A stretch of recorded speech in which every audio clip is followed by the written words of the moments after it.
right, everyone. Welcome to it is Monday night. So it is time for another episode of Nerdcamp Sports.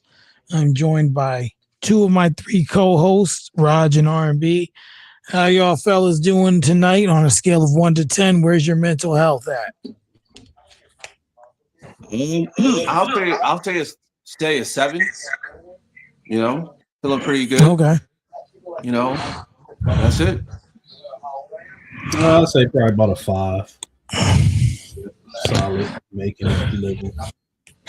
All right, I think I'm at about a 6. So all right, we're kind of close in that regard. So we all know that we are deep into the playoffs. The second round starts tonight. Now we've gone from 16 to 8. The Doc Rivers effect was heavy in the first round. A lot of 3-1 leads blown. But I want to start with Jaylen Brown specifically. Jaylen Brown said after the game, after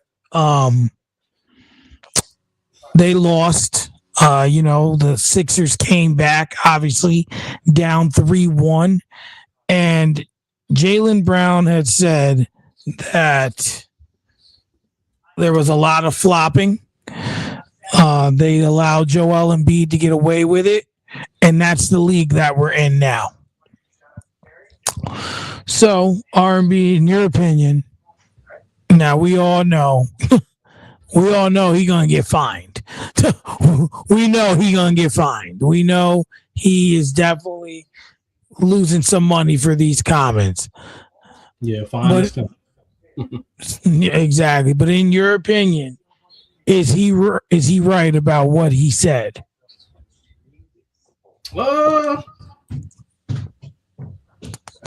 I can't say that he's right. I mean, that he's wrong about what he's saying, because Joel Embiid always been a flopper. We all know that shit.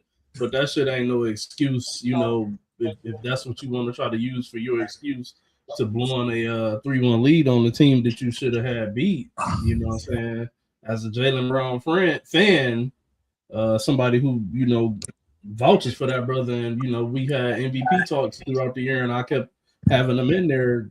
That came across as kind of weak, you know what I'm saying? So like I said, I can't say that he's wrong, but I don't think that it's a valid argument there to be made on that. I mean, it's really pointless to bring it up at this point. You blew a 3-1 lead, you know what I'm saying, against a team that y'all had beat, you know what I'm saying?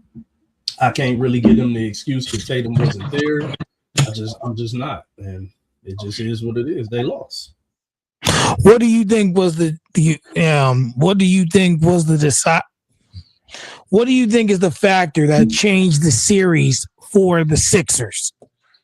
A healthy Embiid. Simple as that. A healthy Embiid.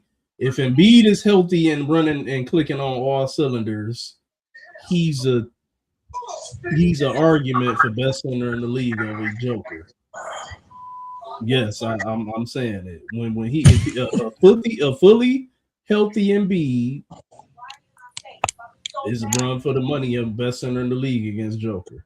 So you know what I'm saying, he somewhere along the line, and I don't even think that's the crazy part about it. I really don't even think he's fully healthy though, because he's still kind of flopping around and limping and shit, and barely getting lift off of it on his jump shot, and so that's scary, because if he doing all that at maybe a guesstimate of 75 to 80% or some shit like that, you know what I'm saying? Just imagine what it could be if he continues to get healthy as this shit progresses and goes on. Could be real interesting. Raj, do you believe that the Celtics need to make a change to their team in order to get another championship or birth another appearance to the NBA Finals? Yes, absolutely. And to be honest, I'll be honest with you. The game changer wasn't Embiid only. It was the fact they took 49 threes and only made 13. That's 26%. You know, and they lost by 9. So at the end of the day, if they just make, I don't know, another 3% more of the threes, they win the game. It's just that simple. But Joe Mazzulla decides not to take the approach of driving to the basket, drawing fouls, finding ways to get a good defender on Embiid. And that kind of played into a role where they just pretty much just, you know, waved the white towel. And I'm not saying that the impact of Embiid didn't change the whole thing completely, but it also plays into how bad Joe Mazzulla coached. You know, he had, 3 starters out there? You know, Harper, I believe he had Briar Shireman, and he had Geyser, or whatever his last name is. Anyway, those 3 guys didn't score any points in this game. Garza, excuse me. He didn't score any of those points in the game 7. So it just goes to show you that there's a coaching issue, and he's very hard-headed. He doesn't listen to anybody. He doesn't listen to his players. He doesn't listen to the media. He doesn't listen to the fans. We all saw how they just blew away that 3-1 lead. Jason Tatum played in game 6. He went off. Jason Tatum got hurt. So it's just a matter of just taking care of business when you got the opportunity. Why the hell would you drag this series along if you can just go ahead and just end the team in 5 games? It's just a waste of time. So it just goes to show you, Joe Mazzulla is a real villain in this whole situation. And Joe Mazzulla really needs to be fired. But because of his winning percentage in regular season and his championship with the Boston Celtics, they're not going to do that. They're going to give him another opportunity. But in reality, he needs to be on a hot seat. I don't, you know me, I'm not always for firing the coach. I don't think that helps the team. I think both of you are right in a sense that Embiid's return definitely changed this team. But let's not forget that dude Tyrese Maxey was a dog. Oh, especially in game 7. I think he had 30 points, if I'm not mistaken. You know, and you know, Paul George is out there doing things, even things that don't show up in a stat sheet. VJ, oh my God, his last name, Edge. I mean, he's been doing his thing too. This team we've been waiting to see if they can be cohesive. The problem is that they haven't all been healthy. And then I think Paul George was suspended for 25 games this season as well at some point, right? He had a suspension that he had to serve. So when you look at these things and you look at them doing it, I'm going to lean on saying this was more of a Celtics loss. I'm not taking away from Philly at all. But anytime you're up 3-1 and you lose the series, that's on you. You had 3 opportunities to close the deal, and you failed 3 times. And as for Jaylen Brown's comments, it's like, bro, that's a cop-out. It's a cop-out. You did not play up to par. You played well all season without Tatum. I won't say that one, Mike. He played. Jaylen did his thing. It's a weak cop-out, but he did his thing in that game. No. He didn't play. Peyton Pritchard missing that game-winning 3, because if Peyton Pritchard hit that 3 from the corner, that seals it. But the team didn't win, so you didn't play up to par. You're up 3-1. If you don't win, that's not up to par. Means you or your team didn't do enough. That's all I'm saying. I'm not saying he had bad stats. I'm just saying when you're up 3-1, you're supposed to close this series out. Whether it's you, whether it's Pritchard, whether it's, Tatum if he's available, whether it's whoever. And, like someone said to me, well, they didn't have Tatum. I'm like, they had Tatum in game 5. They had Tatum in game 6, and they didn't get the job done. All throughout the series, except for one game. So they didn't get the job done, and like for you to sit up there and say, oh, well, he flops. That's the league we're in. A lot of players flop. Hell, let's be honest. This guy's renowned a lot as one of the Celtic greats. Paul Pierce was a flopper. You know, he was a flopper. He flopped more than you flip a pancake. Like, you gotta call a spade. You know, and Jaylen Brown, yeah, I'm sure he played well, but if you don't win the series, that's what people gonna remember. You was up 3-1, and without Doc Rivers, you acted like Doc Rivers was still there. But that ain't the only team that lost 3-1. And I'm gonna throw it in another direction because I read today that the Orlando Magic relieved their head coach of duties after losing 3-1. And also, I think said the third first round exit. Listen, it's not many times we see an 8 seed beat a 1 seed. I think in my life, I only seen it that 1 year where Dallas won 67 games and Golden State just made them look like scrubs. I don't remember what year that was, but I remember that series. I want to say maybe like 07, 08, something like that, somewhere around. So, I just it's not many times we've seen that, and the Magic believed. I mean, they believed, like they were up 3-1 on Detroit, and I'm gonna start with you, R&B. What did Detroit do? Because I'm gonna save the coach part for Raj. And if you want to elaborate on it, go for it as well. But what did Detroit do after game 4 when they went down 3-1? What did they do that helped them turn it around and win 3 straight to advance to the next round? That's a great question, Mike. You want to know? I'm listening. Detroit basketball. That's what they did. They turned up the motherfucking defense to another level. Tobias Harris finally turned into what we would have to say right now the second option that they could go to, behind Cade, because we all know Jalen Durden just hadn't been having a good series. It felt like the whole little shit with Angel Reese and Wendell Carter Jr.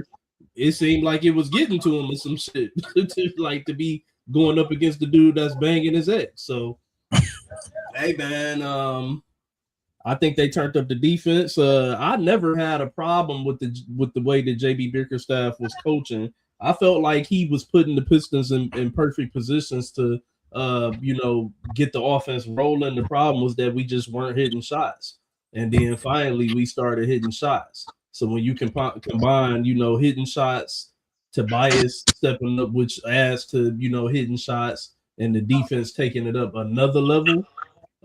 Plus Orlando kind of fell into a little bit of the Boston Celtic rhythm, in my opinion. They were hoisting a lot of threes, and they didn't shoot a great percentage from three in this series, which kind of helped us, I think. It turned the series around for us, and voila, here we are. We got the Pistons and the Mr. Stats in the playoffs and playoff choker. Yeah, how two of the teams Doc Rivers coached. Exactly. Blew a 3-1 lead. His spirit lives on. The ghost of Doc Rivers. His spirit lives but hold on. And then Tracy McGrady called in the game too on NBC. Who was the culprit of the first one of the culprits of the first 3-1 lead. Exactly. Oh man. I'm talking about the first time the Pistons came back and beat Orlando 3-1 was the 03 when T-Mac was there. Doc lives on. Yeah. Doc lives on. So, dang, that's a bad day. So, Raj, you clapped when I said this, that they fired Jamal Mosley. Yes. What are your thoughts on the firing? Who should replace him, and should he be able to coach? Should he get another shot at coaching?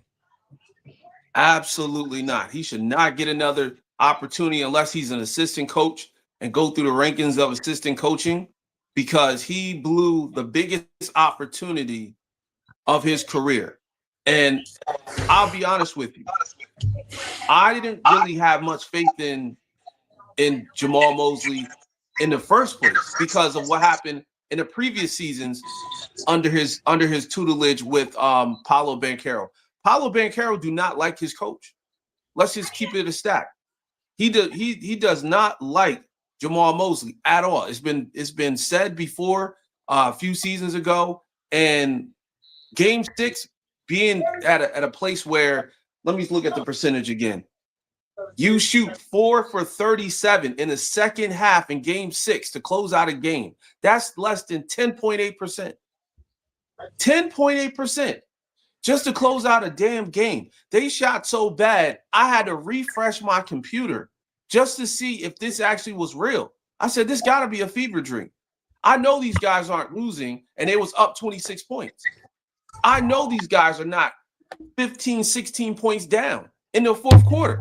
I couldn't believe it. That crushed their spirit. Not only that, not only should he be fired, he should be brought up for war crimes. Because the city of Orlando is going crazy right now. You have a generational talent on your roster. Paulo Banchero is a game changer. He can turn that franchise around. Franz Wagner, as good as he is, he's not healthy. He's always hurt. He's starting to look like AD. You have to make some changes. You have to make some adjustments. They brought in Desmond game changer, though, Raj. Huh? He's the true game changer. Who's that? Wagner. When Wagner being out, what caused them to slide down to the 8th spot? Wagner comes back. You go up 3-1 on the number 1 team. Wagner goes back down. The number 1 team come back and beat you. Which is true. However, no disrespect as a coach, you gotta find adjustments. You gotta find adjustments because guess what? Your third option, Desmond Baines, that nigga don't have no arms. He's shooting with no arms. This shit, he got pterodactyl arms. Let's just keep this that. This shit like this, and he's shooting. Look, I say all that to say you in trouble if you depend on those two people. Paulo Banchero, if I'm Paulo's agent, I'm demanding a trade. I can't do this no more. I done had enough. I want out of Orlando because there's something in that water. I don't know if it's the Disney World water. I don't know what's going on over there. But they got to figure this out. They got to figure out a way to get this man a superstar next to him because you're going to run into that every single time. The East is getting tougher. I'm hearing that they're looking at Scott Brooks. I mean, not Scott Brooks, but Donovan. Billy Donovan. Chicago's coach, from the one that used to be in OKC after Scott Brooks. You know who I would love to see coach? Mark Jackson. Mike Malone. Mike Malone. You talking about Denver's old coach? Yeah. He's a good coach. He got a job. He got a college job. See? But that's what I'm saying. There's no good coaches. There's no NBA coaches that are good anymore. I will offer top dollar to somebody that's like from a European league.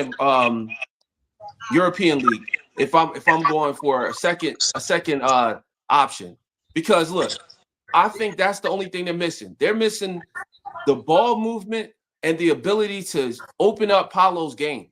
If they could do that, I think they can make a splash in the East next year. But right now, there's no good coaches to even look at as candidates. But if Mike Malone wasn't in college, I would pick him up. I think he's the best because he understands how to use the big man to pass out the ball and also get shots. So I don't know. That's just my opinion. I think they got to figure it out because if I'm Paulo's agent, I'm out of there. I can't do this. You're wasting my prime. I think that. Yeah. Yeah, he hasn't hit his prime. That's 7, 8 years in. What is this year 4? 3, 4. I think that Orlando has enough to make some noise, like moving forward. But I think they need another piece. Like they added Bane, but I don't think he was a bad piece. I just don't think he was I just don't think he was the right piece. He wasn't a needle mover. Right. Yes, there we go. So to me, you need someone now because I believe they gave him a large contract, if I'm not mistaken. So now you're kind of here. You're kind of here with him. You got Paulo, you got Wagner, Wendell Carter. You have a lot of those pieces. Suggs has been a dog for them as well. But I just think that they need an upgrade somewhere. Even if it's at the guard position, or maybe a two-way player of some sort, like a Kawhi player, obviously not Kawhi, but they just need someone who can, like, to what R&B said, move the needle for them to say, okay, like we've arrived, because like they're kind of like scratching the surface, but they're not quite there yet. So who would send him over the top, but I would hate to see him go to the Magic. Who's that? Kevin Durant. I'm thinking more Ja Morant, which he was in attendance at one of the games too. That's facts. I actually can see that. I think they need a point guard. Yeah, they do need a point guard. Yeah, that's why I mentioned the guard position. The guard position would be the position for them to do the upgrade. And I could see them, I know you guys were saying that that they had a lot of injuries throughout the season, so I think if they could stay healthy and they get that upgrade, they could very easily be 3rd, 4th, or 5th. I mean, was it this year or last year there was a point where they were at the top? Like, I forget if it was this season or last season. They were like 2nd place, like 34 season before last. Okay, so I think it was like 3 seasons ago.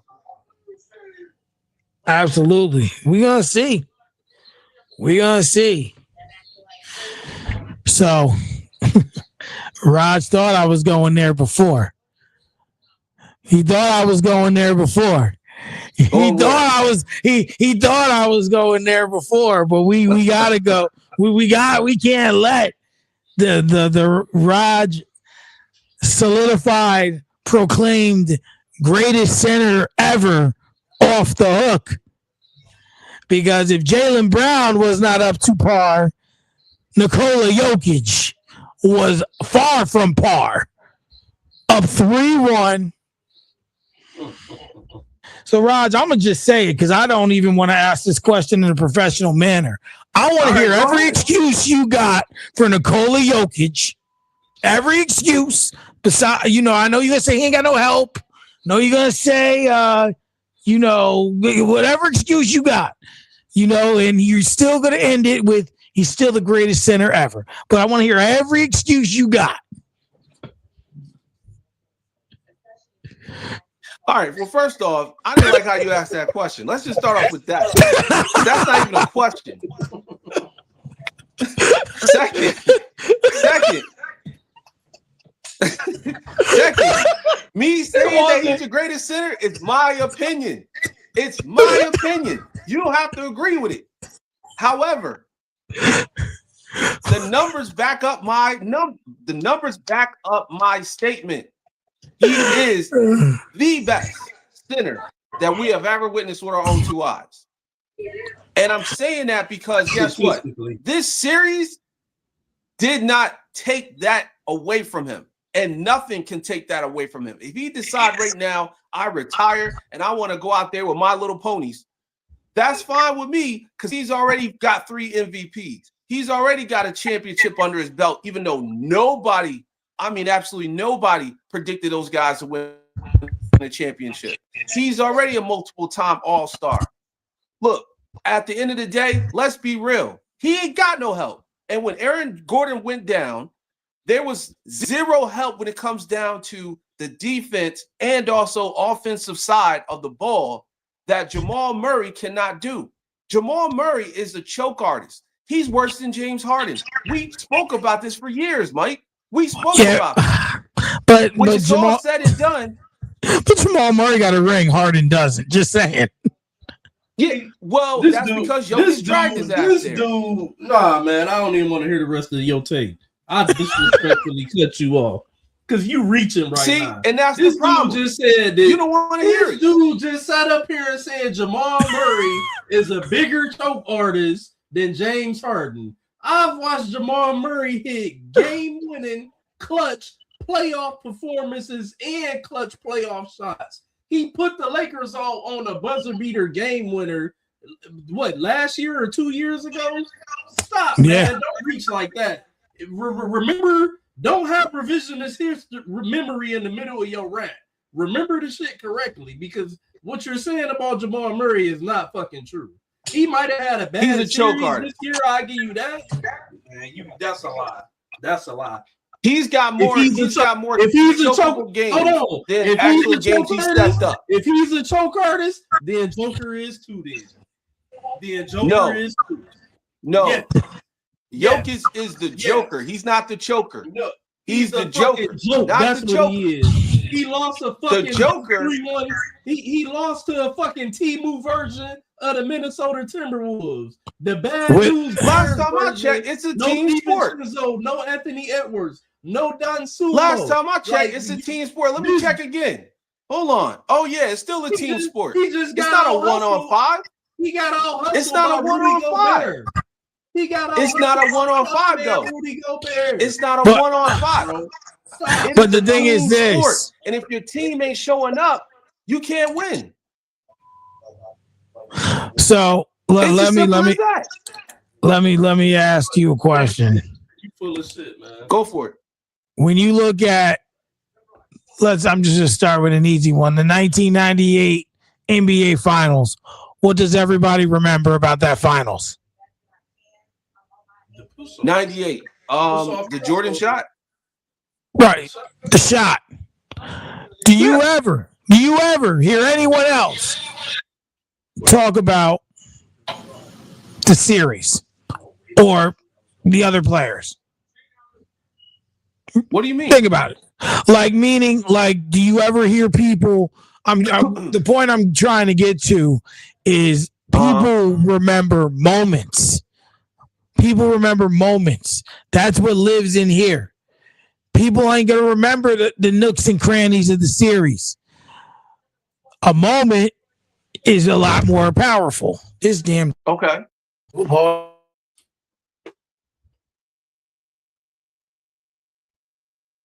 Oh shit! It went out. There you go. See? There we go. A moment. That was a moment. Right. That was a moment. A moment is memorable. And people remember moments. Like a moment is that it's them losing this series. Because how many times do we talk about 3-1 losses? People remember that. That hurts his legacy. No matter how you look at it, it hurts his legacy. He's up 3-1. You're right. He's a multi-time MVP. He's a multi-time All-Star. He should have wiped the fucking floor. This series should not have even gone. This series should not have even gone 6 games. Shouldn't have even gone. And the fact that you went out there, it does. Mike, it doesn't go like that. Even get it to 7. They said it doesn't. It doesn't. Nothing goes like that, fellas. Listen, it's a team sport. If there's anybody, hold on. If there's anybody, sport damn near outside of golf or anything that was just straight individual on the field of play or quarter play, tennis or some shit like that. We're not retarded. We know that it's a team sport. But you don't give Okay, other so people. why do you guys bring up individual accolades? Stop trying to give it to this white man. Stop trying to get this white man these Look. Don't give other players. When it's all said and done, I'm talking hoops. I'm not talking race. But going back to the subject. I'm not talking going race. back to the subject. You on some You bullshit. just said a white man. Yeah, I said stop trying to get a white man. No, I'm not giving nobody an excuse. I'm telling you what it is. Do him the same way you do Jaylen Brown for his collapse. No, I give Jaylen Brown for it. Listen, hold on. Wait. Let's go back to the original subject. The original subject is you guys are saying that the Joker choked away this whole entire series against a team of the Timberwolves. I didn't say he choked away. Right? He did not have a good series. So correct me on what you said about him choking, or he's the choker instead of the Joker. I said please he was a joke. Please tell me what you said. A fucking joke. That's what I said. Mike said that he was a choker. So you didn't call him a choke artist? No, he didn't. Okay, so I misunderstood. But he didn't say that. I'm saying it because only because listen, great players have to rise above. Help, no help. When you're that great and you have these accolades, you have to find a way to win. Team sport or not, bro. Team sport or not. Okay. There are times where players have to put the team on their back. Before you go, I'm gonna give you a prime example. When your boy Kevin Durant was in Brooklyn, right? Kyrie went down. Right? Yep. Kyrie went down. Harden was a shell of himself. He had to go out there and score 45 points. You know, they were saying he had to do 40 plus points. He had to get 10 plus boards and 8 to 12 assists. And he went out there and did that. And guess what still happened? His damn foot was too big and they lost. Okay. What about Giannis? What about when Giannis won his championship? That's the definition of putting the team on your back and willing them to win or to a championship. Yes, he did. Go back and watch that finals. Go back and watch that game 6 when he or game 7 when he had 50 let's playing on both sides of the floor. Okay, all right. This Joker don't. Okay, I'm glad you guys said that because you brought up Jordan, right? And you brought up Giannis, right? Which is modern day big man that carried his team to the championship, allegedly, right? Okay. Can we agree that Drew Holiday is going to be a future Hall of Famer? Yeah. Here we go. Okay. He played with Drew Holiday win that championship. He won with Drew Holiday. Okay.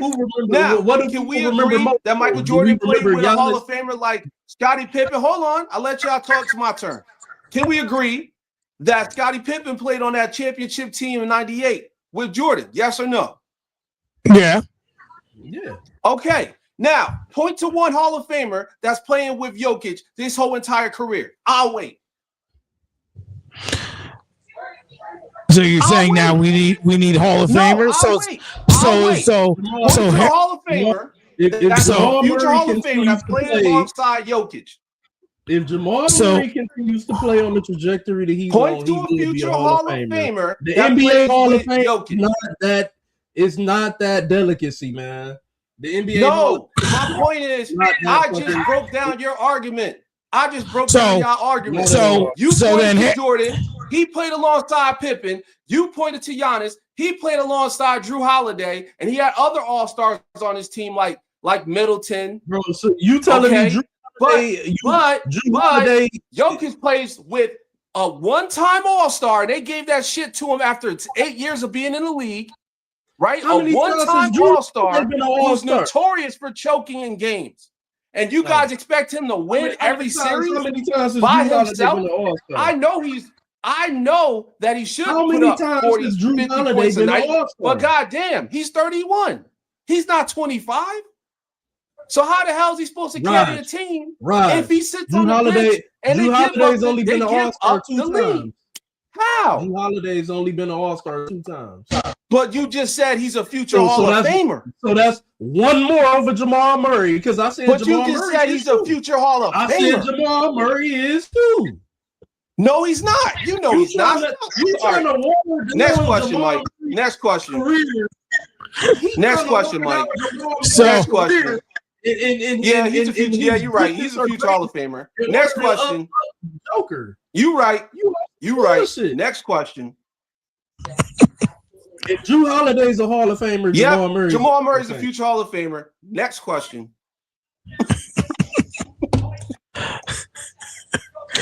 So, is Harrison Barnes a Hall of Famer? No.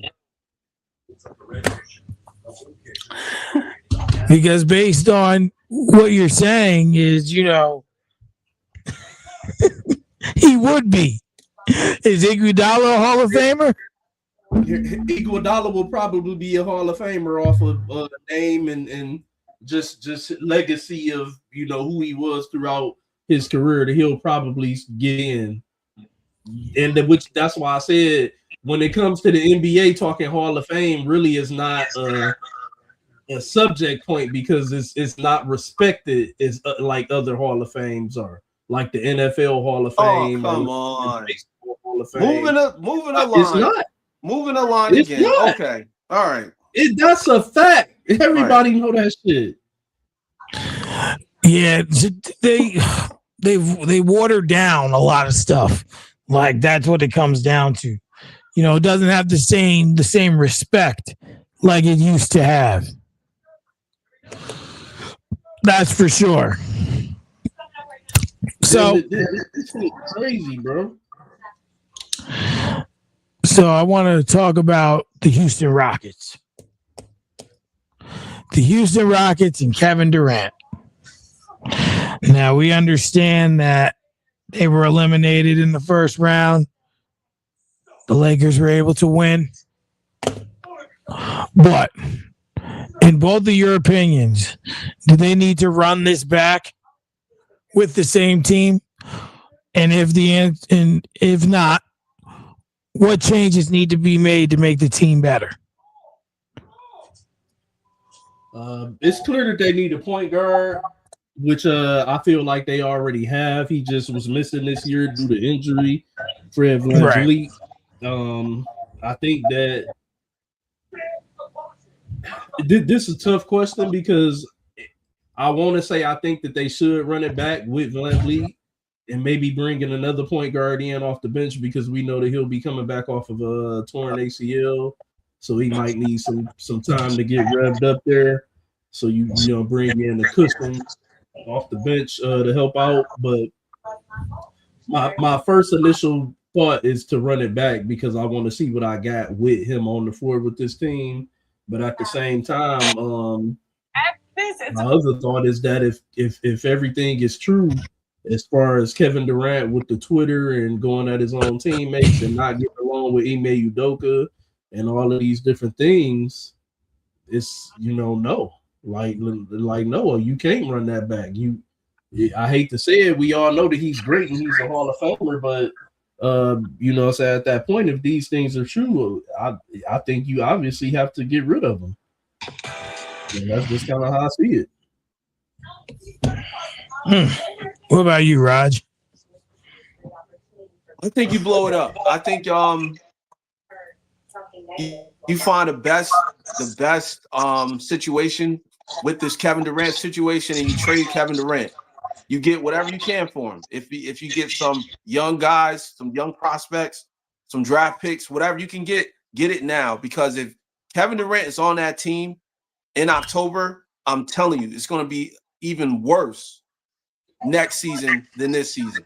Because Kevin Durant destroyed the morality in that locker room.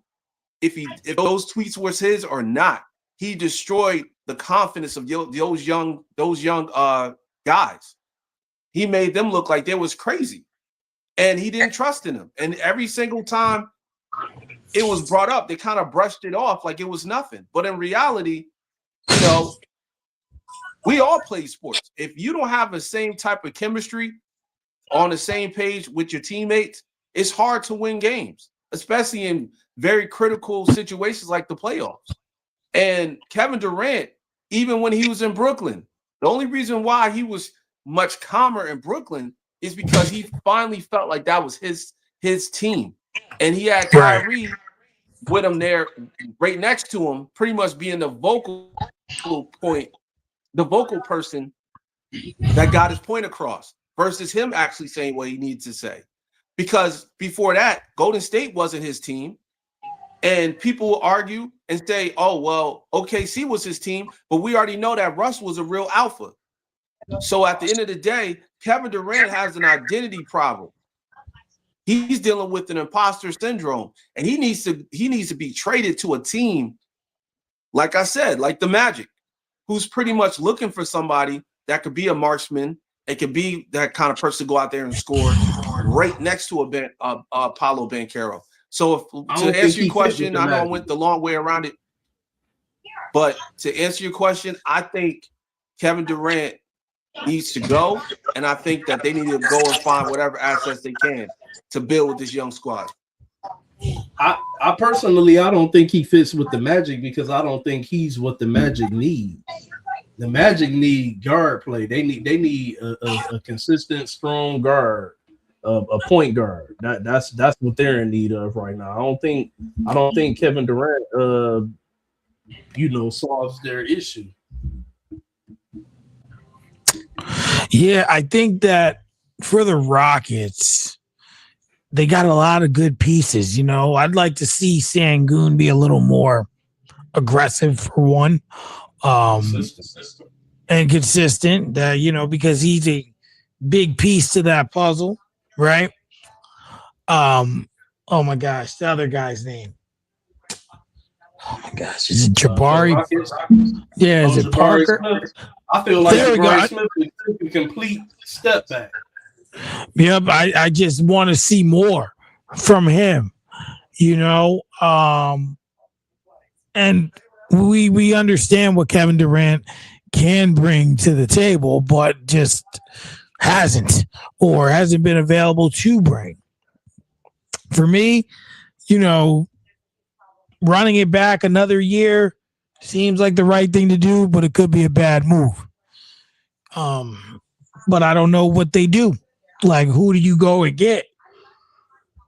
Do you try to get someone like Giannis? Do you try to get, a Donovan Mitchell? Do you try and, bring in someone like that? They're just really going to be in a weird position. And a lot of it has to do with health. Because, if Kevin Durant plays this series against the Lakers, they might have advanced. But we'll never know. At least not with this. So, and you guys, people still had Houston as the favorite even without Kevin Durant because the Lakers didn't have Luka and Austin Reeves, and everybody was looking at LeBron and saying that he was older and didn't think that this team was going to be good enough. And that's just how much a testament to the talent that Houston has, but they just not playing up the part. Exactly. So, guys, in your opinion, through the first round, who had the biggest letdown, 3-1 letdown? The Nuggets, the Magic, or the Celtics, and why?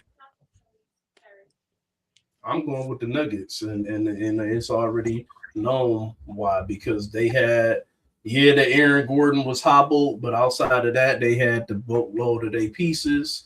Minnesota lost 3 of their top 5 players throughout the series, 2 of them in one game, and still was managed to beat a so-called championship contender and third team in the West at 6 games. Ridiculous. Shaq would have never let that happen. Kareem wouldn't have never let that happen. Kareem played with nothing but. I don't think Hakeem. I don't want to hear that. Hakeem wouldn't have let that happen. How many Hall of Famers did Hakeem? Once again, also play with Hall of Famers, but all right. They all have Hall of Famers next to him. At least one. Kenny Smith. You take Kenny Smith over Jamal Murray. Respectfully to Kenny Smith, but shut the fuck up with that. See, you point to Kenny Smith. But keep going with the roster. Keep going. Was it Robert Horry on that team? Robert Horry was on. Yes, that he team. was. And keep going. Let me see the crazy motherfucker. The dark. What's his name? The one who be on all the smoke with them 9 shit or some of their features and shit. You know who I'm talking about, Rod? The one who they traded when they traded to get Clyde Drexler and shit. All right, let me give you guys, since you guys love to talk about history, let me give you guys a history lesson. The Houston Rockets won in 94 and 95, right? So that roster, I'm gonna pull it up. As a third seed and a 5th seed, remember that as a 3rd seed, which Joker just got put out as, and a 5th seed, that's what they Hold on. We're gonna pull it up. Here we go. Okay. Clyde Drexler. Is he not a Hall of Famer? I just said Clyde Drexler. Yeah, exactly. That's my point. So he played along at least with one Hall of Famer. Clyde Drexler was only on one of those championship teams, not both of them. That's fine. And that was him coming to join greatness to get his ring, not the other way around. I don't care how it's done. I don't care if we fly or take a train. As long as we get there, that's all that matters to me. Give me the first championship roster. I don't want zero Hall of Famer. Now, to answer your question, Mike, the biggest disappointment, I have to agree and say that the Denver Nuggets was the biggest disappointment because at the end of the day, they were a 3rd seed. Pretty much everyone came in there healthy except Aaron Gordon. And to be quite honest, the whole matchup was just uneven because when it's all said and done, when McDaniel said pretty much took the life and soul out of that Denver team. He said they're bad defenders. And I can agree. Their defense was terrible. And as a team, they should be ashamed of themselves and kind of go back and figure out what the hell they need to do to win. Because at this point, if you don't have an actual star next to Jokic, he's never going to see outside of the first round in an actual playoff game. He's going to always be a first-round exit for the remainder of his career. Because at this point, there's no help. Wow. There's no help. But hold on, who's the star next to Anthony Edwards where he keep popping up in the Western Conference Finals every year? You said who? I rest my case. I didn't hear what you said. I said, who's the superstar, the star that's next to Anthony Edwards where he keep popping up in the Western Conference Finals every year? Knocking off KD, knocking off Go Boy Joker last year. Multiple time defensive champion Rudy Gobert. I don't know. If Rudy Gobert, multiple time defensive player of the year. Or how about multiple time All-Star Julius Randle? If we were drafting right now, or veteran leadership by future Hall of Famer Mike Conley. Okay, you want to keep going? Mike Conley is not a Hall of Famer. Not even close. Be a Hall of Famer. He will. No, Mike Conley on this standard of BS, maybe, but he is not under. You're reaching. Okay. You are reaching. Well, you're reaching like that dude that reaches in Street Fighter. According to R&B, Jamal Murray's a Hall of Famer, so why not throw Mike Conley in the ring? I said Jamal Murray, my exact words were, if his career continues on the trajectory that it has thus far, he will make the Hall of Fame off of stats. He's so will Mike Conley. Scorer. No, Mike Conley will not be a Hall of Famer. I'm sorry. The grit and grind run with Memphis was not long enough, and he hasn't done too much after that. He's been a solid backup to starter for Minnesota. He barely sniffs the floor these days for Minnesota. He actually got traded, cut, and signed back there and still wasn't sniffing the floor until this series against Denver, where he helped eliminate the 3rd seed in your boy Joker.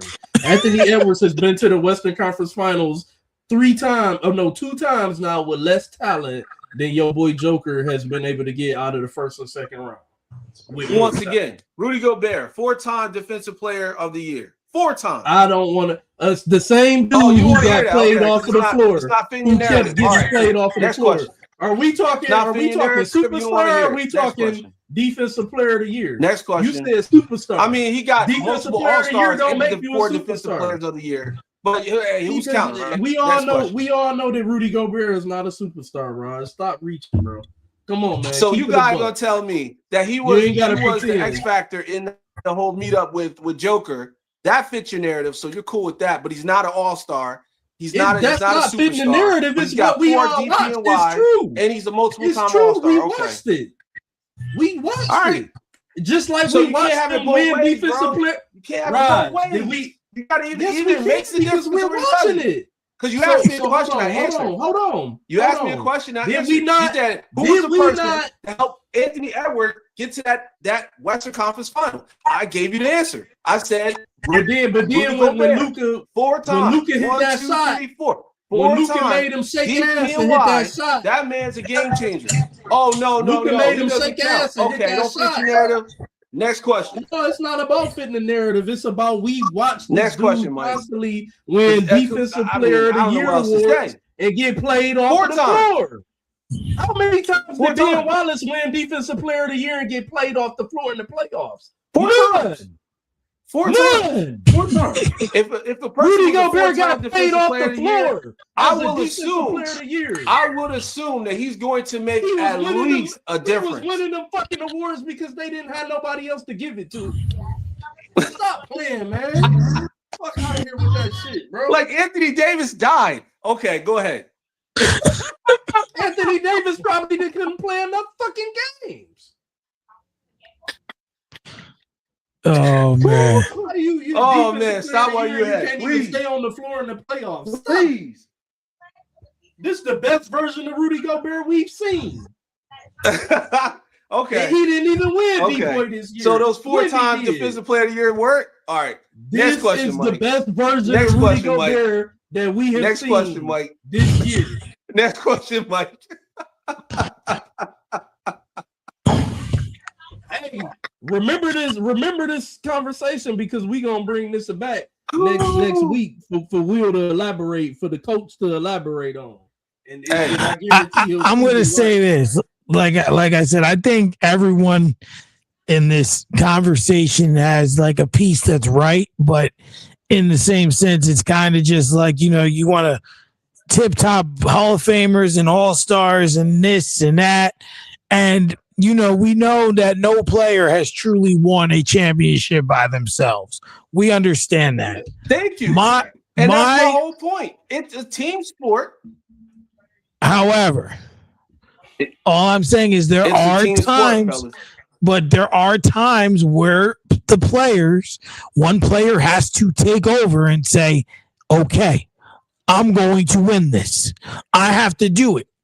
No one else is going to do it. Whether it's a team sport or not. To me, that's where Nikola Jokic lacks. He has not put the team on his back in recent years to win. That's the problem. That's the issue I have. He has not done that. No matter how you want to look at it, no matter how you want to feel about it, he has not done that. It's the same, and it's no different. That's a fact, Raj. No, it's not. It's not a fact. It's not a fact. So how is it not a fact? He's not in the second round, is he? He's not in the second round, is he? Just because he doesn't go out there and score 50 a night doesn't mean he doesn't put the team on his back. He has to do it. Hold on. The man is averaging a triple-double in a playoff. You're telling me that you're averaging a triple-double in a regular season. This man is averaging more than most point guards are averaging with assists. I guarantee 90% of the point guards in the league do not average more than 10 assists a game. 10 assists a game equals over 10 points. That's over 10 points. But it hasn't been enough to win. That's the thing. It don't matter. Imagine somebody saying that, though, in real life. Imagine somebody saying, I know you're averaging a triple-double, but it's not enough. Get the fuck out of here. You're not winning. A 30-point triple-double? Come on, man. I don't know what type of moon rocks y'all be looking at, but a 30-point triple-double is more than enough to send your team over the top. Go out there and get a basket. If I'm giving you 30 points, 10 rebounds, 10 assists, look at the numbers. So hold on. Points. That's what I'm doing. Hold on. So 30 points. Okay. Game 10 assists, which equals 20 points. That's 70 points. That's 50 points right there, Mike. That's 50 points on average. How he don't want to talk about defense. He just talk about points. Because guess what? He's averaging 1.5 steals a game. If we talk defense, he's got the most steals as a center. So where are we going with this? So look it up. So hold on. I'm looking at his stats from this series alone. Right now, I'm going to go game by game. Game 1, 25, 11 to 19 shooting, 2 for 7 for 3, 13 rebounds, 11 assists. Wow. Game 2, 24 points, 8 of 20 shooting, 1 of 7 from 3. I need the blocks and steals too. I need the blocks and steals. All right. And I need the field goal percentage. All right, hold on. I'm going to go all the way back. Game 1, 25, 11 to 19, 2 for 7 of 3, 1 for 1 from the free throw line, 13 boards, 11 assists, no steals, 1 block. He doesn't play defense, by the way. Game 2. One block. 24 points, 8 of 20 shooting, 1 of 7 from the floor, from the 3, 7 of 7 from the line, 15 points, 8 assists, no steals, 1 block. Yep, and 1 block. There was also, and then we're looking at game 3. 27 points, 7 of 26 shooting, 2 of 10 from the 3, 11 of 11 from the line, 15 boards, 3 assists, 2 steals, no blocks, and there were 4 turnovers in that game. Game 4, 24 points, 8 of 22 from the field, 0 of 3 from downtown, 8 of 8 from the line, 15 boards, 9 assists, 3 steals, and a block. Then game 5, 27 points, 9 of 15 shooting, 1 of 4 from 3, 8 for 10 free throws, 12 rebounds, 16 assists, no steals, 2 blocks. And game 6 was 28 points, 11 to 19, 1 of from the field, 1 of 5 from 3, 5 of 6 from the line, 9 rebounds, 10 assists, no steals, and 1 block. Were the stats. Okay. Those are the stats. Obviously. So what could he have done better? So you wanted, so hold on. You wanted facts. Those were what he did. Yeah. They played 6 games. Those statistics did not equivocate to getting to the second round. That's a fact. He did not do enough. No. Listen, we know that they didn't get to the second round. But when it's all said and done, you said he could have did more. Right? Yes. So what could he done more? Because what I'm saying is superstar players. 8 of 22 is awful shooting, Raj. Like for any given night, any player. Triple team. He was it don't matter. Triple team. At the end of the day, score 20 plus points, double the triple team. I would say that's pretty good. But at the end of the day, regardless, and also find a way to get average about 11 assists. 11 assists. So now, see, this is the thing. See, here's the thing, right? We all say, oh, he could have did more. Oh, he could have. If you're a superstar, you got to close out the game. Do you guys actually watch the game, or do you just watch highlights? Because I wonder, the games. Do you listen to the album, or do you just skip through? My line. Because when it's all said and done, the actual eye test and the actual knowledge of knowing basketball, you would say the Joker was the only one performing. Not just, oh, he could have did more. There's nothing more he could have done. You had Rudy Gobert Gobert guarding him. That's a 4-time Defensive Player of the Year. Then you had Jaden McDaniels guarding him. This gentleman is like one of the best defenders in the game, right? But he still find a way to get 20 points a night. He still finds a way to get at least 10 assists a night. He at least find a way to get at least 10 boards a night. So once again, what are we talking about, fellas? Because if there's anybody that needs to do more, go to Jamal Murray's stats and look at his shit. And you tell me who needs to do more. We're not saying that we. So what are we talking about? Both. Are we just yelling and screaming? Or are they not? Because when it's all said and done, Jokic did everything. Are they not the combo? He did everything. But go in the concession stand and hand motherfuckers popcorn and soda. Are they not Batman and Robin of the Denver Nuggets? Are they not the top players of the Denver Nuggets? Absolutely not. The two best players. He's the Joker. Who the two How best can he be players? Batman and Robin if he's the Joker? I'm talking about the you know what the fuck I'm talking about, man. No, they're the number one. What it is. They're the number one and the number two. He's looking for Harley Quinn. He's looking for Harley Quinn. I mean, he ain't got no help. So can I get my point out? They're the number one and the number two option on the Denver Nuggets. We pointed out last week that Jamal Murray was not having his best series and needed to step up and do more. Joker needed to do more as well. Why is that? I'll give you my example of why he needed to do more. Why are the San Antonio Spurs, why did they take the leap that they took this year and finish as the second best team in the Western Conference and the third best team, correct? No, second best team overall in the NBA period, second to OKC right in front of Detroit. We all can agree that it's because of they have a decent team. They have a nice roster, but we also can agree that Wemby, right? Can we all collectively agree that Wemby is the reason for the San Antonio Spurs taking the jump that they've made this year? Just yes or no? No. Yes or no. That's all I'm looking for. Because it's more than that.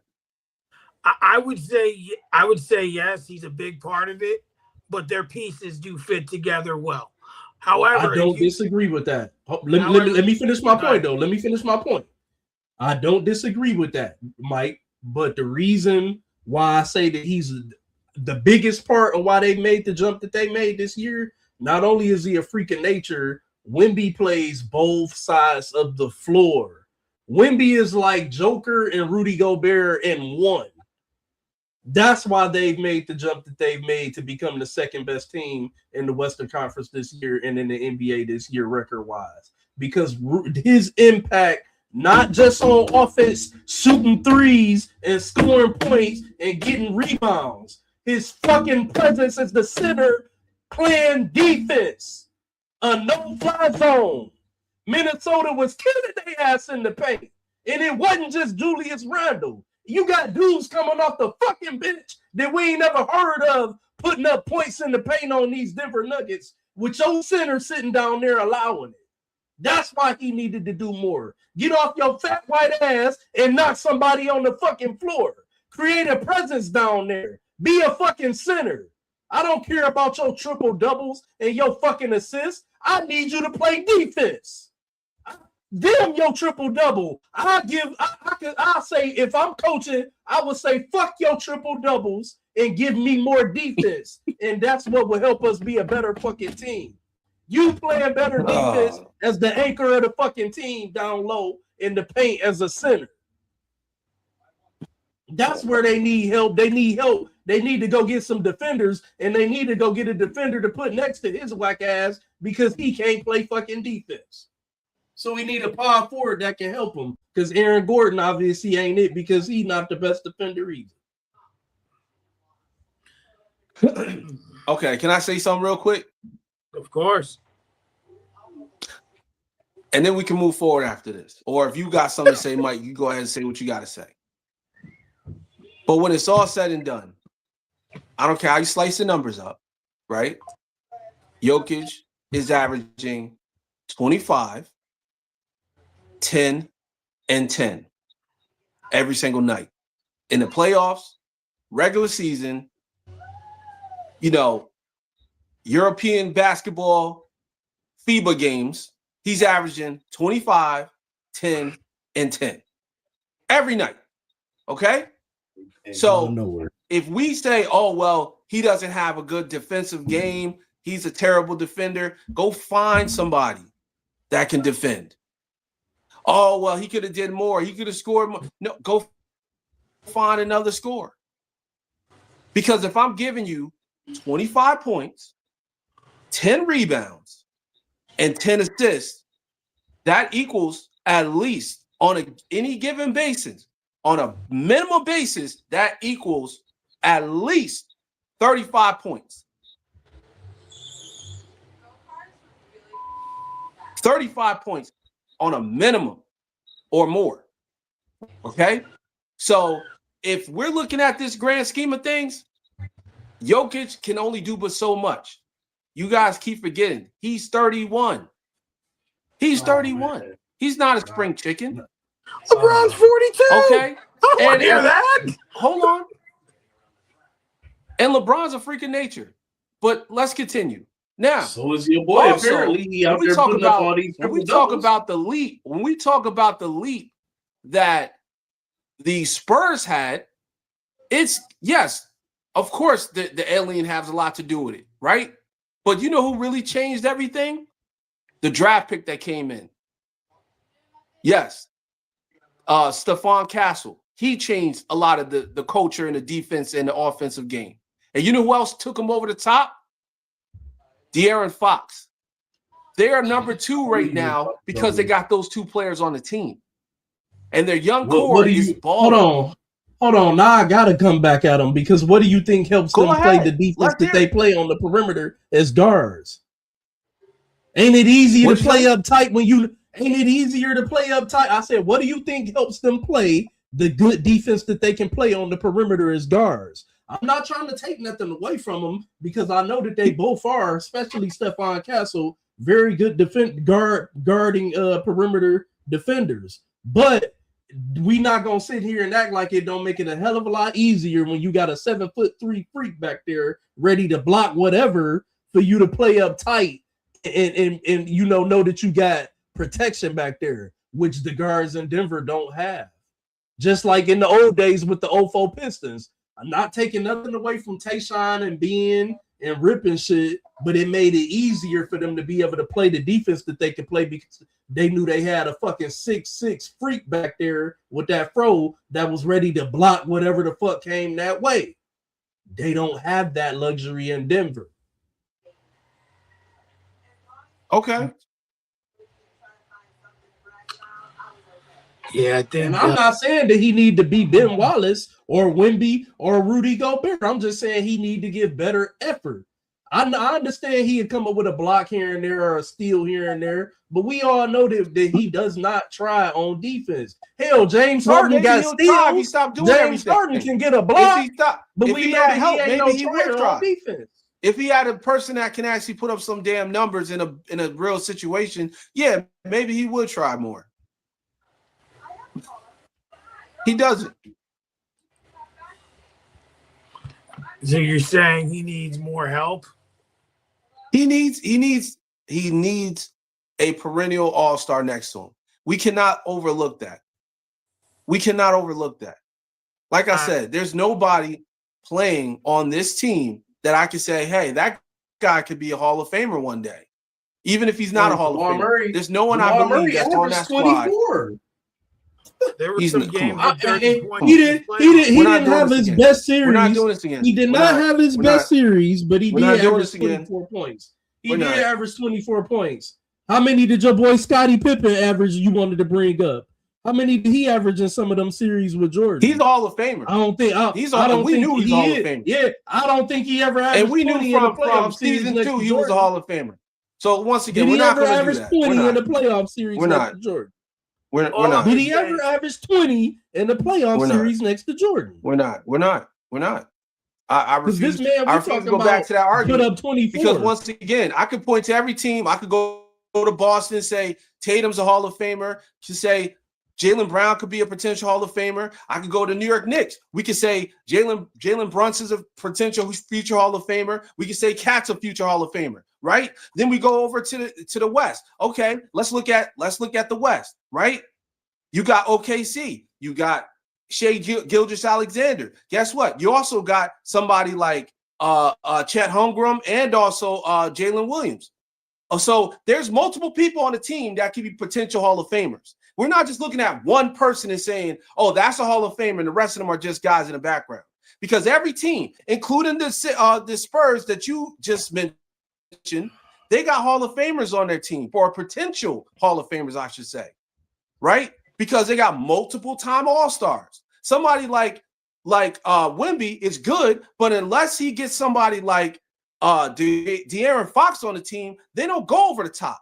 They don't get out of the second round. Seem like this Denver team is. They don't even make the playoffs. They was didn't make the playoffs without the team this in their the fucking first playoff Western run. Conference. So once again, they're playing with multiple-time All-Stars. Everybody's playing with multiple-time All-Stars. The only one that's playing with a one-time All-Star that was a one-time All-Star at 28 years old is Jokic, because his guy got a sympathy All-Star vote, which was Jamal Murray. He became an All-Star at 28. So what are we talking about? Go down the list. Name the team, and I can tell you 2 All-Stars on it. The other thing is this. Denver needs to do the same thing that the Bucks need to do. Because the only difference between them, these two teams, is that Denver finds a way to make the playoffs. You playing essentially with the same team. Got rid of Michael Porter Jr. I'm not all about that they probably missing. They missing that. But Cam Johnson actually had a pretty good season for them this year. So I don't know. I can tell you this whole Nuggets thing's far from over, because it's gonna come up again next season, as we know. But I want to move forward and get to the next round of playoffs. And I want to start with the Knicks and the Sixers. What y'all take? Who's winning? How many games?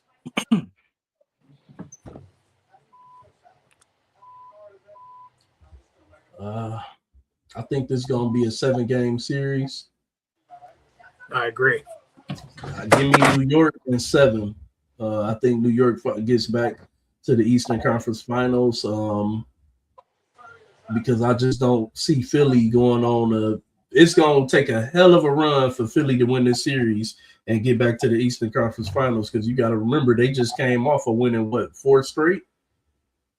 Or 3 straight? No, they were down 3-0, right? No, they were down 3-1. Okay, so they just came off of winning 3 straight, and then they only got 1 night rest, I believe, and now they right back into it in this series against New York starting off tonight. So far they've been solid. I mean, it's only 10-8 right now, New York way. But I just think that wear and tear will eventually catch up to Philly. And New York was able to get rested after they beat the shit out of Atlanta. That was an ass whooping, I may add. But I think I think New York may take this one in Game 7. But it wouldn't surprise me if Philly pulled it off. But I'm gonna take New York. What's your take on it, Raj? I'm going Knicks in 6. I think that the 76ers played great. I think that they caught Boston by surprise. That's one of the main reasons why Boston kind of folded towards the last 2 games and they end up losing the series. However, I also believe that Joel Embiid, as good as he's playing, that health is always a factor. You know, he remember Game 7, he was out there on the floor getting stretched out, pause. But you know, he was trying to stay healthy and stay loose as much as possible to go out there and play. The Knicks got an endless amount of athletes on their team. I mean, from Josh Hart to OG Anunoby to, you know, players like even Mikal Bridges. They got players that's going to run around. Joel Embiid is 7 feet tall, 300 pounds, 7'2", 300 pounds, basically. His knees are crinkling every time he runs down that court. So the longer they play, the worse his knees going to get. That's why I got the Knicks in 6. I'm going with the Knicks in 6 as well. I could see 7, to R&B's point, but I'm going with 6 for kind of the reason he said. Embiid, when they're coming off this 7-game series, and regardless, when you're down 3-1, you got to play a lot harder. You put a lot more wear and tear, and you're a lot more tired. So, to me, they're going in this series behind the 8 ball a little bit. And the Knicks are hungry. Now, to me, arguably, the Knicks, depending on how you look at it, the Knicks, out of these 4 remaining teams, potentially are the favorites to go to the finals. And that's not a knock on Detroit at all. But would I take the Knicks over Cleveland? Yes. I take the Knicks over Philly. And I think them and Detroit will meet in the conference finals, jumping a little bit here. But, that's just my thought. But, the big matchup to me is watching Cat and Embiid. We know these. I don't think they're going to really match up against each other. You don't think so? I was thinking about that earlier. I think we might get it in spurts, but I don't think they're going to really have them against each other like that. They're not going to match up. It's a foul. You're going to see him with Robinson. Him and Robinson going to match up. Mitchell Robinson, who checking him right now. Yeah. So, we got to look at, excuse me, when you look at all that, for me, I just think the Knicks will be in a better position, and I think it's 6 games. That's all we're going to get out of this. Maybe 7, but even if it does stretch to 7, 2 game 7s in a row, I don't see Philly doing it personally. But it wouldn't surprise me if they found a way. You never know. And I want to add this in, Mike. Yeah. It's a possibility also, and I kind of say 6 because of the whole factor of health, right? But then I thought about it. It might go to 7 because there's no real travel. See, one of the biggest factors is traveling back and forth to the city that you got to go play in. Philly is like an hour and a half, probably less than that, like maybe an hour away from New York City on the turnpike. You know what I'm saying? So it's not that far. It's a bus ride versus it being a plane ride. And see, once again, Joel Embiid, his health and traveling back and forth on and off the plane. I'm factoring all that in there because you're right. He played 7 games. Well, he didn't play 7 games, but Philly went 7 games last series, and health plays a huge part. So we'll see. Maybe he finds that resurgence, which he just hit a jump shot right on Robinson, which is crazy. But yeah, it might go 7, but I wouldn't be surprised if it goes 6. Okay. So let's go to the Western Conference real quick. San Antonio and Minnesota. We know that we probably didn't expect Minnesota to be there, especially barring the injuries and things like that. But me personally, this is a gentleman's sweep. I think Minnesota can get 1, maybe 2, but I'm going gentleman's sweep. 5 games. San Antonio is just really playing the best basketball as an organization that they've played since the Tim Duncan era. I mean, what? They went to the finals with the Heat 2012. Was it 2012? 2012 and 2013. And 13. Was it 12 and 13 or was it 13 and 14? Because remember they lost and then they beat them. It's 13 and 14. It was the Ray Allen shot. Then it was the fuck y'all. We let this slip away. We beating the shit out of y'all this time. I think you're right. I think it was 13 and 14 because I think at 15 LeBron went back to Cleveland, right? I believe. Yeah. So so to me, this is the best ball they've played since that time, and I just believe that in this case, like they definitely have an easier matchup than their potential opponents. So you know what I'm saying. So I'm going with San Antonio 5 games. I give Minnesota 1, but 5 games. I'm giving Minnesota 2 games, and the reason Okay. why I'm saying 2 is because of the experience that they have going back to back to the Western Conference Finals, and the inexperience of the San Antonio Spurs. Not saying that they're not talented; they're talented as hell. I got them going to the finals. I got the San Antonio Spurs going to the finals, but I'm saying this because you got to also remember, even though Wemby's he's amazing, he's also very light. He's thin. If you get somebody like Nas Reed on him, or someone like Randall, that could potentially bruise them up a little bit. You got to rough them up a little bit in the paint. And if he gets roughed up in the paint, the whole series four-time could change. defensive player of the year, tough man Gobert? Well, you could put him on him too, but I was including the big guys, the bigger guys, like the stronger guys. But yeah, you throw those. Well, you throw those bodies at him. My point is, you throw bodies at at Wembanyama, and he can potentially take a hit in that kind of factor. Plus, you also got to remember the only one outside of the starting 5 that got playoff experience is De'Aaron Fox. He's the only one that had playoff experience, and they got bounced out in the first round. So I think they go 6 games. I think it's closer than we think. And plus, Ant-Man comes back tonight. So we'll see how that all goes. They might still want out in their home.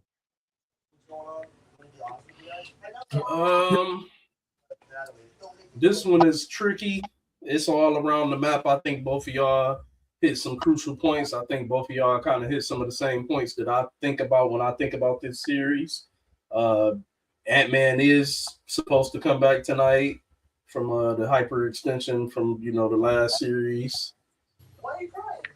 I've been calling it on Minnesota since earlier. I say since we started covering basketball. Remember, I was saying they was one of them teams that I said that they could be that dark horse in the West. Remember, I put them over Denver. I said that I will put them third over Denver because I feel like they've been knocking these last couple to few years, knocking off some teams that we didn't think they could knock off, and they did it. So that being said, I think San Antonio wins this series. I want to say the same as Mike, that it should be a gentleman's sweep 4-1 because Minnesota is hobbled and we don't know how Ant is gonna look. But my basketball mind, and what I've seen from Minnesota tells me that I'm gonna have to go with Raj, and I think that it's gonna be a 6-game series where San Antonio may pull this one out 4-2. But again, I have to put this out there just because of what I've seen in the past from this team and from Anthony Edwards.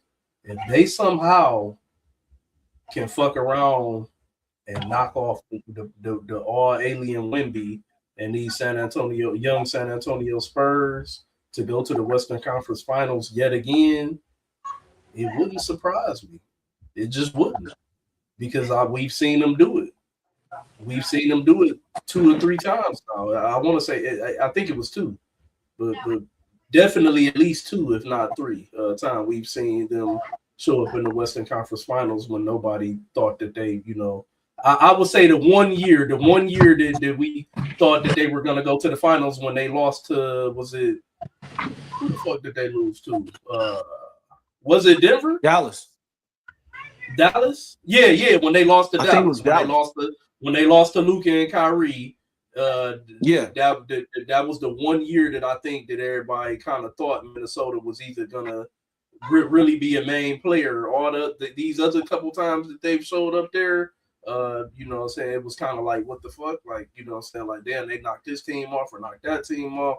So it wouldn't surprise me, but I'm going to go San Antonio in 6. Okay. Okay. So now we gonna go back east. Detroit and Cleveland. You know, I believe that Cleveland should play well. They have they're just that team that's always there but can never get over the hump. Like they're always in the mix somehow, usually around fourth place every year. They're just there. And they won the first series, but they struggled. Like it wasn't the Raptors bought it. And to me, they could have won that series. Like it could have went either way. And the Raptors, if they can get a piece, they definitely got with Barrett, Ingram, and oh my God, there's another one there. Is there another Barnes. player there? Oh, Scotty Barnes. Scotty Barnes. Yes. Who was foul trouble last night, but led all scorers in scoring. Absolutely. They definitely have a bright future. But when I look at this series, we know what Cleveland does. We know what James Harden does. It's time for him to disappear. It's just time. It's time. And to me, Detroit looks hungrier. Like the way they won, and the way that they came back was more convincing. Wait, was Cleveland down in that series? I don't remember. I think they were down at one point, like maybe 3-2. Maybe 3-2. Okay. Or yeah, I can't, or maybe 2-1, 3-2. something like that. Yeah, they went down at some point, I believe. I just think Detroit's a little more hungry, and I'm taking Detroit in 6 games. Detroit at 6. Like this, they're gonna find a way to win this series. I think Cleveland will compete, but I'm gonna rock with Detroit in 6. It may go 7, but I'm gonna stick with 6.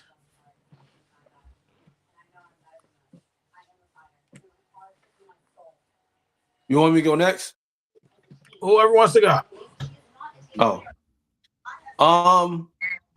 Last night when I watched Cleveland play, I remember why I was so angry with the Brooklyn Nets for getting rid of him. Jared Allen is a game changer. Jared Allen, even though he doesn't put up flashy ass numbers, he can give you blocks, he gets you handoff assist, and plus he gets you a good double-double, and points and rebounds. He was the actual factor in that game last night in Game 7. And I bring that up because it's going to be a tough task going up against the centers like Jared Allen. And also you want to throw Mobley in there with his mid-range shots. It's going to be tough for Detroit to go out there and do it. Now, do I believe in James Harden? No. Do I believe in Donovan Mitchell? No. But I do believe this is going 7 games. Okay. I think it goes 7 games because both of the teams are now starting to click. But if I have to be honest with you, it's going to be hard to go say that, it's going to be an easy series for Detroit because if they find a way to score and if they find a way to get James Harden to play like he did when he played out there in Houston, just for a night, I believe that the Cavs got it. It could be that. But we'll see what happens. I don't really have a dog in the race because I really can't stand the Cavs. I really can't stand the Cavs. I hate James Harden. I really do. And I know Detroit is the number 1 seed, so it's kind of like, well, it's the truth. I hate him. I hate him. What did he do to you? Fuck one of your exes. Word. No, well, he came to, well, All right, let me say this. Before he came to Brooklyn, I was a fan of James Harden. When he came to Brooklyn, I hated James Harden. The man came in there with a fat suit on. Okay? He's the reason why we ended up with Ben Simmons. Say he came in there as a James Clump. So really, it's not Harden you hate. It's that Harden infiltrated you, and you ended up Ben with Ben Simmons. Yes. Hold on, he infiltrated you. Pause. That's why you hate him, huh? He got you. He Illuminati you, huh? Mike said it. Not He's me. the reason why. So you know what? My pick, like I said, is going 7 games. I'm rolling with Detroit, but I will say this. Scratch what I said. I hate James Harden because he's the reason why we got Ben Simmons, and Ben Simmons still on contract with the Brooklyn Nets. That's the worst thing ever.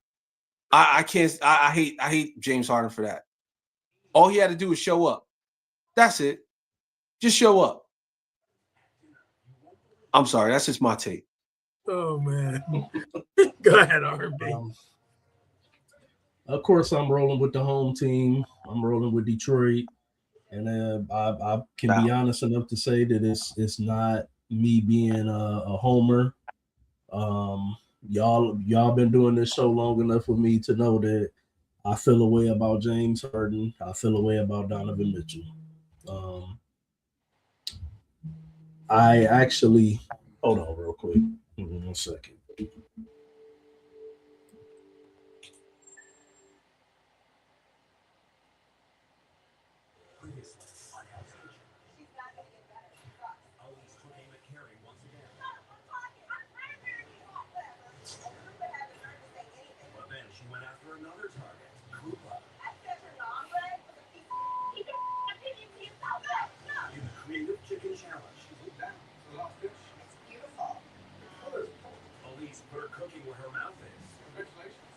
By the way, ladies and gentlemen, the score is 31-23. Knicks is leading the 76ers. My bad. My apologies. Had an emergency call come through, but my pick for Detroit is not because of me being a homer. My pick for Detroit is because I do not believe in James Harden when it comes to the playoffs, and I don't believe in Donovan Mitchell outside of being able to put up big numbers that accumulates to nothing. Similar to Joker, but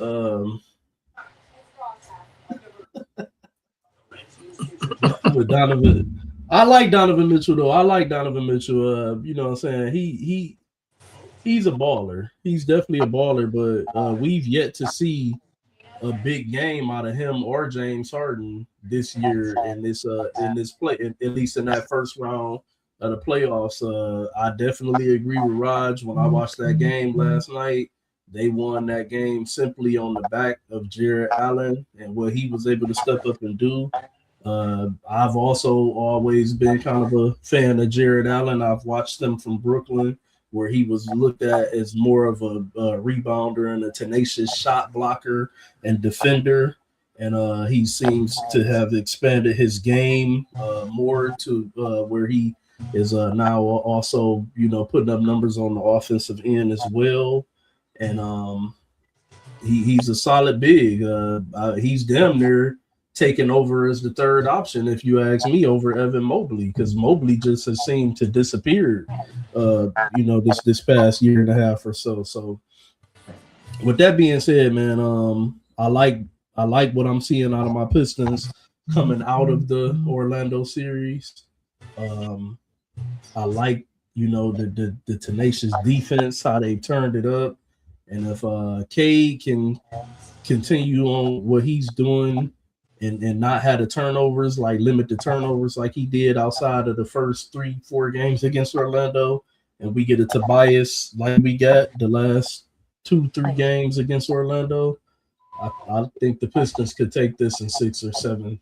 But it's a tough pick because you just don't know, with Donovan Mitchell, Harden finally having somebody like a Donovan Mitchell to rely on to be the big scorer, and Donovan Mitchell finally having somebody like a Harden to be the distributor. instead of him having to worry about that, and he can just worry about going to get his buckets. It is a good combination, you would think, and it should be scary, but just the history of those two, more so Harden, because we know Mitchell can put up numbers. It's just hasn't equated to much, but more so with Harden with the choking, it just calls for pause, and I just don't believe in it. So with that being said, I'm rolling with my Pistons in 6 to 7 games. And I want to add in one point too. Yeah. If the Cavs get bumped in the second round, which I do believe they will, the first thing I'm doing is I'm trading Evan Mobile home. I'm trading that dude. That dude is an absolute statue. He's an absolute statue. He does absolutely nothing. For him to be a top pick, that's why I call him Evan Mobile home, because this dude is just sitting out there just taking up space. He's not shooting. He does whatever the hell you tell him not to do. You want him to shoot, he doesn't shoot. You want him to rebound, he doesn't rebound. But when you want him to actually sit back and play defense, he shoots. So I'm on the phone first thing as soon as the game is over. That next morning, I'm on the phone trading his ass, or on the phone at least entertaining him as a tradable asset. I cannot stand the way he plays. He's the worst big in the league right now, in my opinion, to be at that position. Oh man. Yeah, I mean,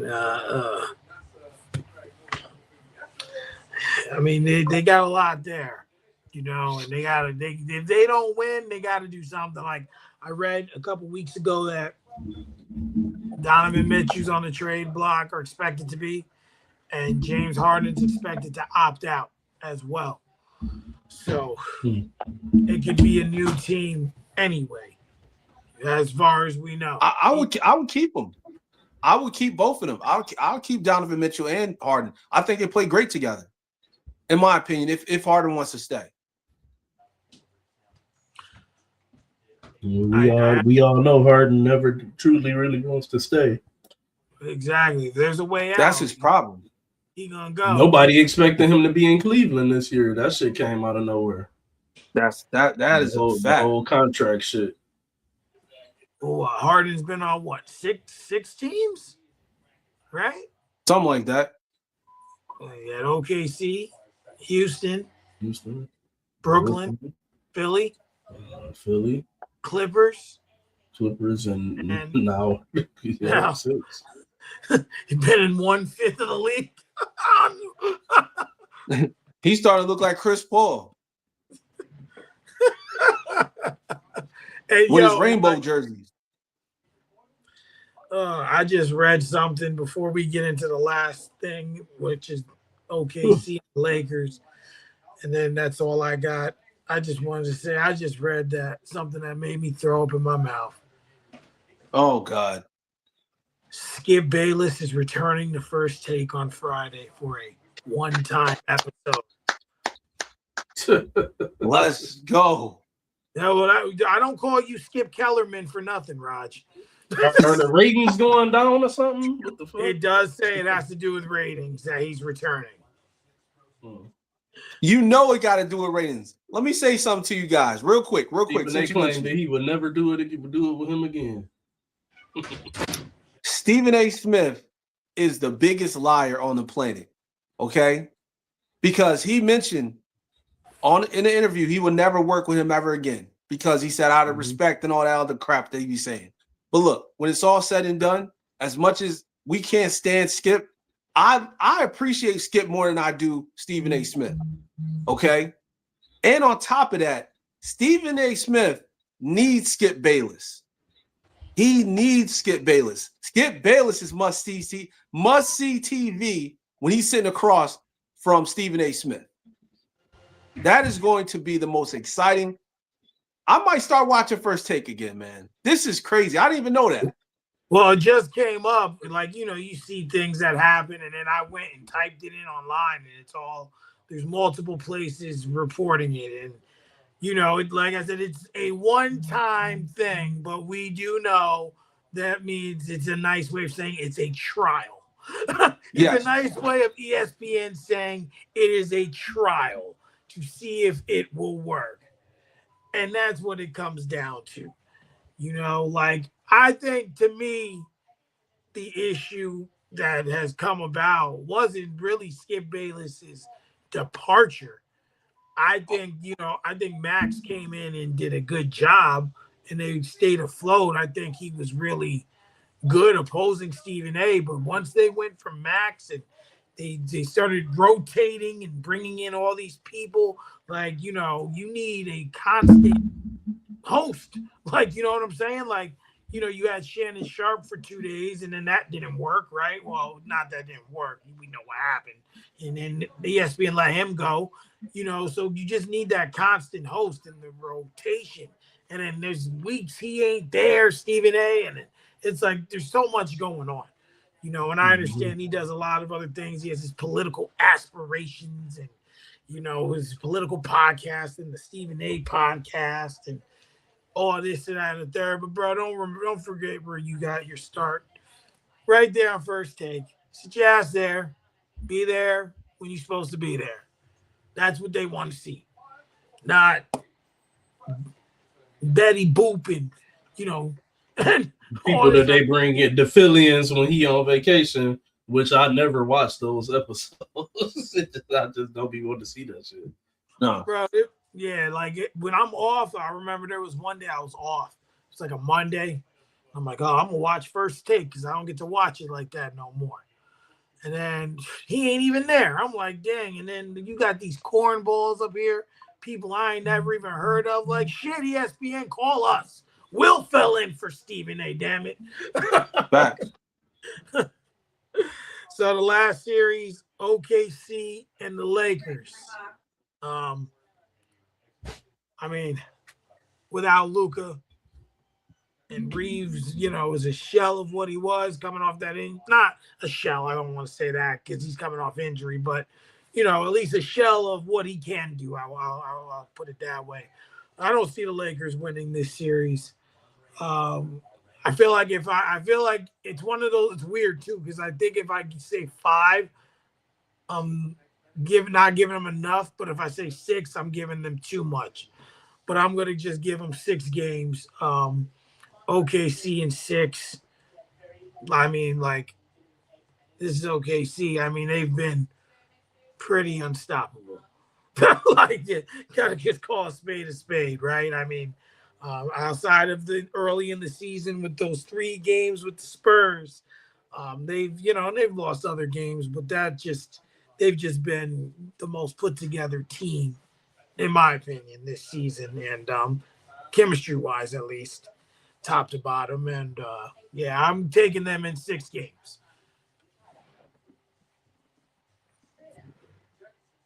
This is going to sound bad. But I'm going to say it anyway. Mm-hmm. Lakers in 6, man. Lakers in 6. I'm going to tell you why. You're on mute. Lakers in 6. I'm with you.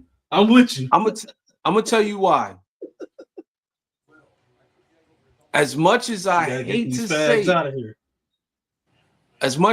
say it, they're not mentally tough. OKC meaning? The OKC Thunder is not mentally tough. They've been handed everything to them since the day they won the championship.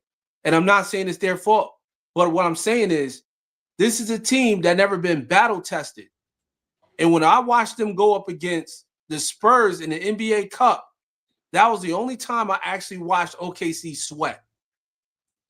And when it boils down to it, I know it's a hard ask, but LeBron turned back the clock even more and turned it to Miami Heat LeBron. Oh, it might be Lakers in 5. It might be. If LeBron could turn back to be the Miami Heat LeBron, and he's a straight bully, it might be Lakers in 5. But to be nice and to make it competitive, I'm gonna say Lakers in 6 because LeBron, I just can't count him out. I'll go down with the ship. I can't count LeBron out. You could have at least hit us with a Shannon Sharp and went, Lakers in 5.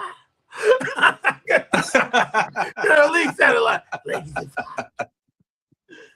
Well, I'm right there with You know, Raj, and I give it to you, Mike. Lakers in 6. Lakers in 6. Lakers in 6, man. It can be Harden, it can be a Harden, you can have a Garden. Lakers in 5. We got Reeves back. We got LeBron firing on all cylinders. We got the Lake Street Boys, as Raj like to call them, out there hitting their shots. JJ Redick is proven to be the modern Pat Riley, the pretty boy with the black slick hair. Lakers in 6. OKC goes down, and they can all go home and play with some dicks because they gay. Whoa! Hey!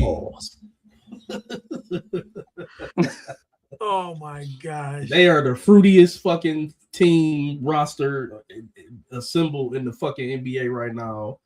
And that's just me being did you guys, biased. I hope that the Lakers take them off.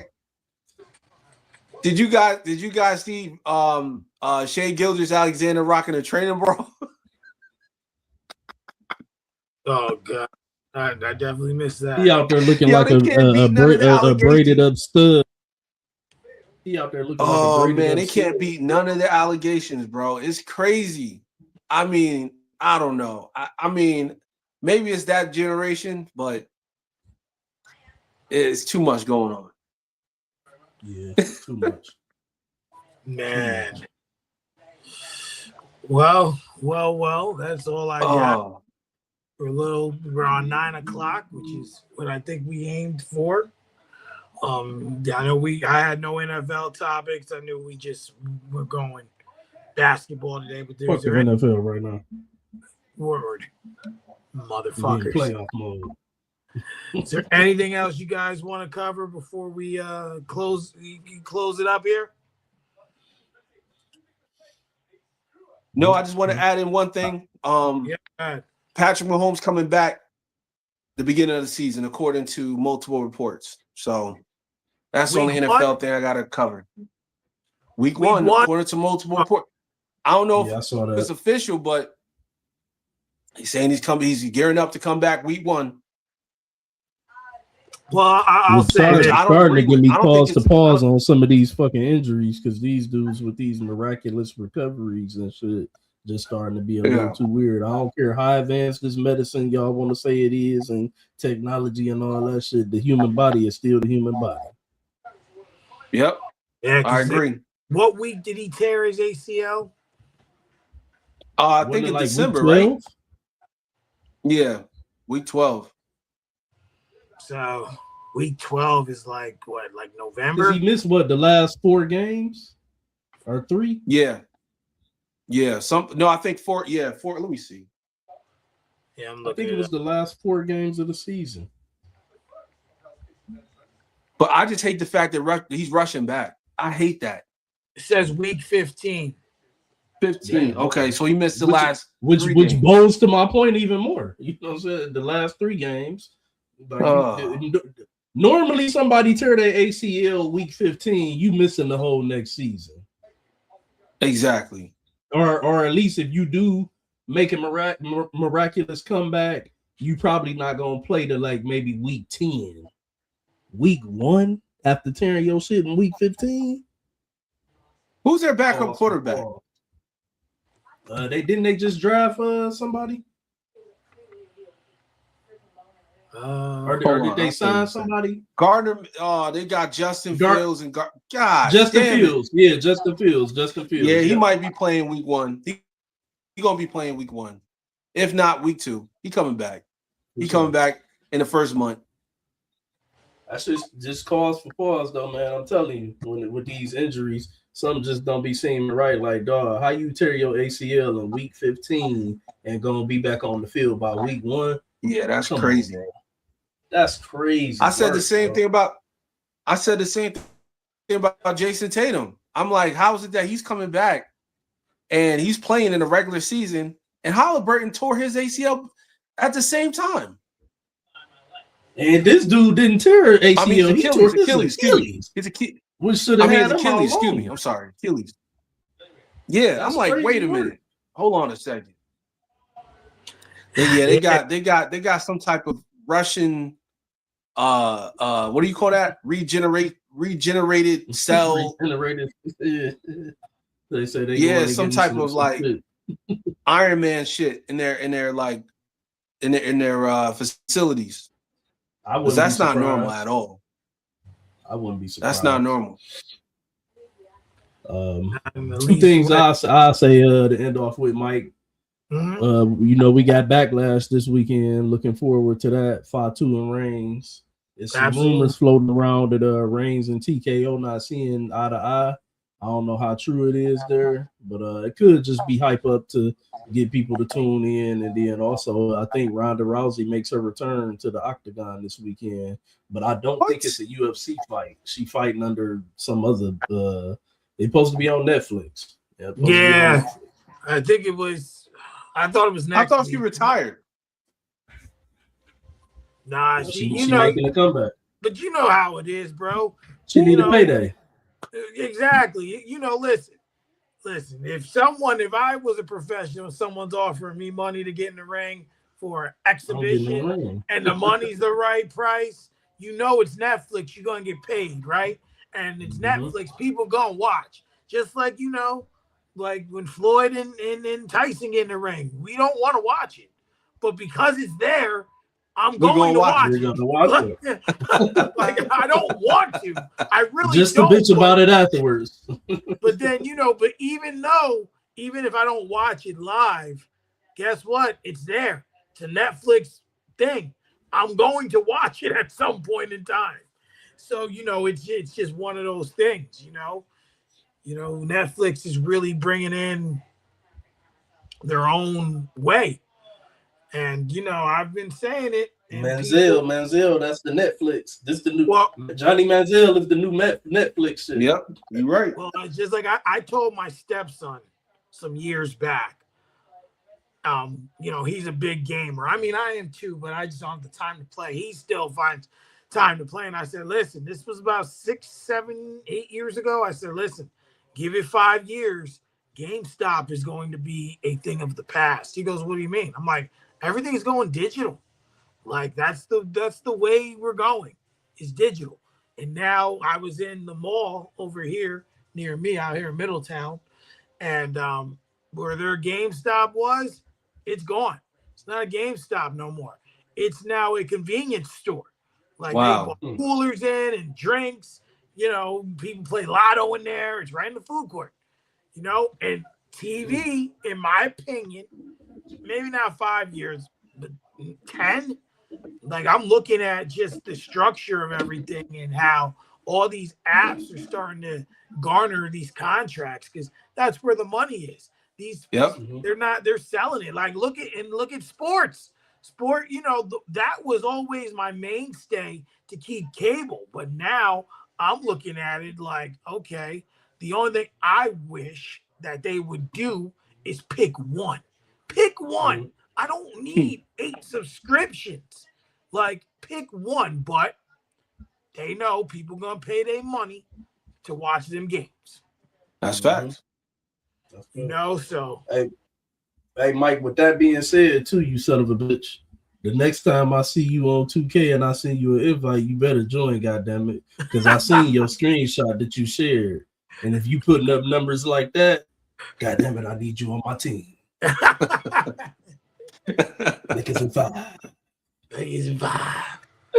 Oh man, I usually playing on the weekend, so we gotta make it happen. We gotta make it happen. Some days I'd be great, and then there'd be days where I just get my ass kicked. like you just run into a get out. You get out there with the point guard.